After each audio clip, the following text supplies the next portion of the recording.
MLA జిల్లా గూడూరు నియోజకవర్గంలోని వాకాడుకు విచ్చేసిన మంత్రి పెద్దిరెడ్డి రామచంద్రారెడ్డికి స్థానిక వైసీపీ నేతలు ఘనంగా స్వాగతం పలికారు. ఈ సందర్భంగా వాకాడు స్వర్ణముఖి బ్యారేజ్ వద్ద ఏర్పాటు చేసిన మాజీ ముఖ్యమంత్రి నేదురుమల్లి జనార్దన్ రెడ్డి విగ్రహాన్ని మంత్రి పెద్దిరెడ్డి ఆవిష్కరించారు.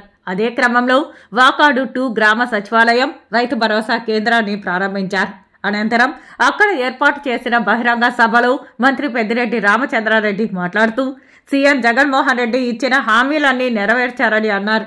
వచ్చే ఎన్నికల్లో మళ్లీ ముఖ్యమంత్రిగా జగన్మోహన్ రెడ్డి గెలవడం ఖాయమని ధీమా వ్యక్తం చేశారు. సూపర్ 6 అనే అబద్ధపు మేనిఫెస్టోతో మళ్లీ చంద్రబాబు ప్రజలని మోసం చేయాలని చూస్తున్నాడని, మహిళలకు కేజీ బంగారం, రైతులకు బెంజ్ కారు, నిరుద్యోగులకు మోటార్ సైకిల్ ఇస్తానంటూ చంద్రబాబు దొంగ హామీలు ఇచ్చినా ప్రజలు నమ్మే స్థితిలో లేరని ఎద్దేవా చేశారు.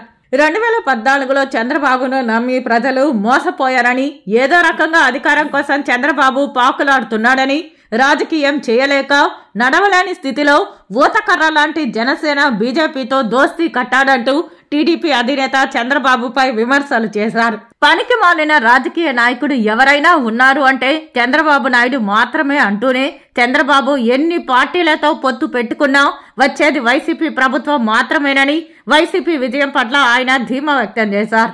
రానున్న ఎన్నికల్లో గూడూరు నియోజకవర్గం ఎమ్మెల్యే అభ్యర్థిగా మేరుగా మురళీధర్, ఎంపీ అభ్యర్థిగా గురుమూర్తి, వెంకటగిరి ఎమ్మెల్యే అభ్యర్థిగా నేదురుమల్లి రామ్ కుమార్ రెడ్డి పోటీ చేస్తున్నారని ఈ సందర్భంగా మంత్రి పెద్దిరెడ్డి రామచంద్రారెడ్డి వెల్లడించారు.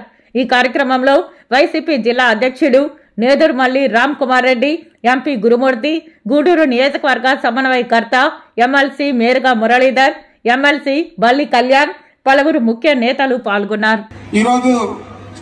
ఈ ఎన్నికల్లో కూడా ఏం చెప్తాడో అది తప్పనిసరిగా రాబోయే 5 సంవత్సరాల్లో కూడా అమలు చేస్తాడు. మరి అంత ధైర్యంగా చంద్రబాబు చెప్పగలుగుతాడని అడుగుతా ఉన్నాను. 2014లో మోసపోయాం, మరి 2019లో అతను చేసిన తప్పుకు గాను తీవ్రమైన అపజయాన్ని చవి చూశాడు. ఇప్పుడు మళ్ళా అతను అబద్ధ హామీలు యథాప్రకారం చెప్తాడు. అయ్యా మోసపోకండి, ఆయన ప్రతి మహిళను చూసి 1 కేజీ బంగారు ఇస్తా అంటాడు, ఒక రైతును చూసి నీకు బెంజ్ కారు ఇస్తా అంటాడు, యువకులను చూసి మీకు ఇంటికి ఒక ఉద్యోగం కాదు, ఎంతమంది నిరుద్యోగులు అంటే మీ అందరికీ ఉద్యోగాలతో పాటు తలా ఒక మోటార్ సైకిల్ కూడా కొనిస్తా అంటాడు.